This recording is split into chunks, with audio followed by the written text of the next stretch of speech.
Trading ये कोई जुआ नहीं है, ये एक स्किल है, एक कौशल। आज हम यही सीखेंगे कि ट्रेडिंग से अंदाजे और भावनाओं को कैसे हटाया जाए और उसकी जगह एक ऐसा सिस्टम बनाया जाए जो नियमों पर चले, एक ऐसी प्रक्रिया जिसे बार बार दोहराया जा सके। इस एक लाइन को हमेशा याद रखिए। हमारा मकसद हर मौके पर ट्रेड करना बिल्कुल नहीं है। हमारा मकसद है सिर्फ सही मौकों पर सही तरीके से ट्रेड करना, और अगर सही मौका नहीं है तो कुछ भी नहीं करना। यहां क्वालिटी क्वांटिटी से कहीं ज्यादा जरूरी है। आज हम एक पूरा ढांचा तैयार करेंगे और इसके 5 हिस्से होंगे। पहले हम संरचना के कुछ बुनियादी नियम देखेंगे, फिर उन 4 फिल्टर्स या दरवाजों को समझेंगे जिनसे हर ट्रेड को गुजरना होगा।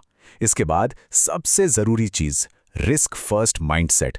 फिर हम भविष्यवाणी और प्रतिक्रिया के बीच का फर्क जानेंगे और आखिर में सफलता की परिभाषा को ही बदल देंगे। चलिए पहले हिस्से से शुरू करते हैं, संरचना के मूल नियम। समझिए कि ये वो नींव है जिसके साथ कोई समझौता नहीं हो सकता। देखिए, हम सिर्फ एक ही तरह के मार्केट में दिलचस्पी रखते हैं और वो है अप ट्रेंड। इसका मतलब क्या है? बहुत आसान है। जब कीमत लगातार ऊंचे शिखर यानी हायर हाइज और ऊंचे निचले स्तर यानी हायर लोज बना रही हो, बस इतना ही। अब दूसरी स्थिति है डाउन ट्रेंड, जो अप ट्रेंड का ठीक उल्टा है। मतलब निचले शिखर यानी लोअर हाइज और निचले निचले स्तर यानी लोअर लोज। अगर हमें यह दिखाई देता है तो हमारा नियम बहुत सीधा है, हम कुछ नहीं करते, हम बस इंतजार करते हैं। तो इन दोनों के बीच का फर्क एकदम साफ होना चाहिए, कोई कंफ्यूजन नहीं। सोचिए कि अप ट्रेंड में कीमत सीढ़ियां चढ़ रही है और डाउन ट्रेंड में सीढ़ियां उतर रही है। हमारा पूरा सिस्टम इसी क्लैरिटी पर, इसी सफाई पर टिका है। और ये है नियम नंबर 1 और शायद सबसे जरूरी। अगर मार्केट का स्ट्रक्चर साफ नहीं है, मतलब वो साइडवेज चल रहा है या कंफ्यूज कर रहा है, तो कोई ट्रेड नहीं होगा, कोई भी नहीं। ऐसे बाजारों में हम सिर्फ दर्शक बनते हैं, खिलाड़ी नहीं। अब आता है नियम नंबर 2, टाइम फ्रेम का अनुशासन। मार्केट के शोर को कम करने के लिए हम सिर्फ 2 टाइम फ्रेम देखते हैं, वीकली चार्ट जो हमें बड़ी तस्वीर दिखाता है और डेली चार्ट जिस पर हम काम करते हैं। शर्त यह है कि दोनों एक ही दिशा में हों, दोनों अप ट्रेंड में हों। अगर ऐसा नहीं है तो कोई ट्रेंड नहीं, कोई अपवाद नहीं। तीसरा नियम, हमें एक मजबूत सपोर्ट पहचानना है। याद रखिए, सपोर्ट कोई पतली सी लाइन नहीं होती, ये एक जोन होता है, एक एरिया।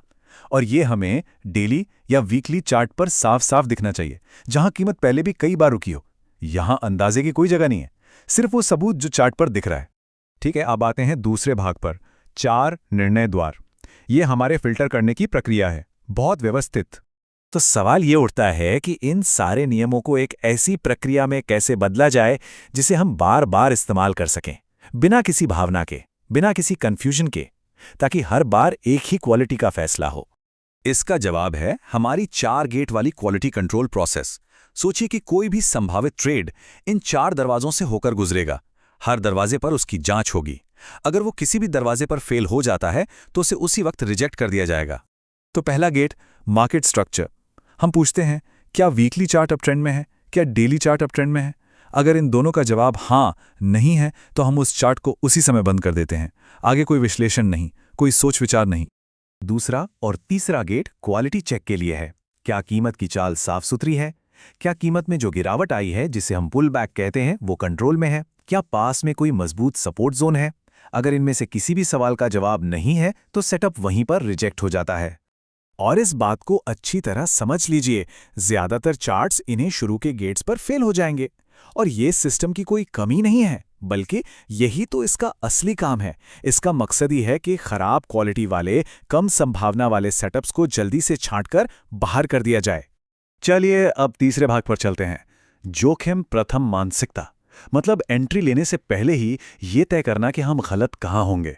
ज्यादातर नए लोग सबसे पहले यही सोचते हैं कि इस ट्रेड में कितना प्रॉफिट हो सकता है, लेकिन एक प्रोफेशनल ट्रेडर का पहला सवाल ये कभी नहीं होता। उसका पहला सवाल कुछ और ही होता है, और यही सबसे बड़ा फर्क है। सही पहला सवाल है, मैं कहाँ गलत हूं? यह सोच में एक मामूली सा बदलाव लगता है, लेकिन इसका असर बहुत बड़ा है। यह आपको प्रॉफिट से पहले हमेशा रिस्क के बारे में सोचने पर मजबूर करता है। तो सोचने का सही क्रम ये होना चाहिए। स्टेप 1, मेरा स्टॉप लॉस कहाँ होगा? मतलब वो कौन सा पॉइंट है जहां मेरा आइडिया गलत साबित हो जाएगा। स्टेप 2, मैं कितना पैसा खोने का जोखिम ले रहा हूं? स्टेप 3, क्या संभावित इनाम उस जोखिम का कम से कम दोगुना है? और स्टेप 4, अगर इन सब का जवाब सही है, सिर्फ तभी एंट्री के बारे में सोचना है। चौथा भाग, भविष्यवाणी बनाम प्रतिक्रिया। यहां हम समझेंगे कि आम गलतियों से कैसे बचा जाए। हमारा ये पूरा सिस्टम इसलिए बना है ताकि हम भावनाओं में बहकर गलतियां न करें। जैसे कि ये भविष्यवाणी करना कि कीमत अब यहां से जरूर पलटेगी, या फिर किसी ब्रेकआउट के पीछे आंख बंद करके भागना, या सिर्फ इसलिए कोई स्टॉक खरीदना क्योंकि वो आज का टॉप गेनर है। ये सब जाल हैं। और यही इस पूरे तरीके का सार है। हम ये अंदाजा लगाने की कोशिश ही नहीं कर रहे कि आगे क्या होगा। हम बस इंतजार करते हैं कि मार्केट हमें एक साफ सुथरी, नियमों पर आधारित संरचना दिखाए, और जब वो हमें दिखती है तब हम उस पर प्रतिक्रिया करते हैं, रिएक्ट करते हैं। और अब हमारा आखिरी और 5वां भाग, सफलता की नई परिभाषा। हमारे सिस्टम में रिजेक्ट करना ही असल में आगे बढ़ना है। देखिए, इस सिस्टम में तरक्की के संकेत कुछ अलग होते हैं। सफलता तब है जब आप ज्यादातर चार्ट्स को ना कहना सीख जाएं, जब आपको ट्रेडिंग में एक्साइटमेंट की जगह बोरियत महसूस होने लगे क्योंकि आप सिर्फ सही मौकों का इंतजार कर रहे हैं, जब आप बिना किसी बहाने के अपने नियमों का पालन करें, और जब आप ये मान लें कि कोई ट्रेड ना करना भी एक प्रोफेशनल और समझदारी भरा फैसला है। और अंत में बस एक बात, अनुशासन रणनीति से पहले आता है। आपके पास दुनिया की सबसे अच्छी रणनीति हो सकती है, लेकिन अगर अनुशासन नहीं है तो वो बेकार है।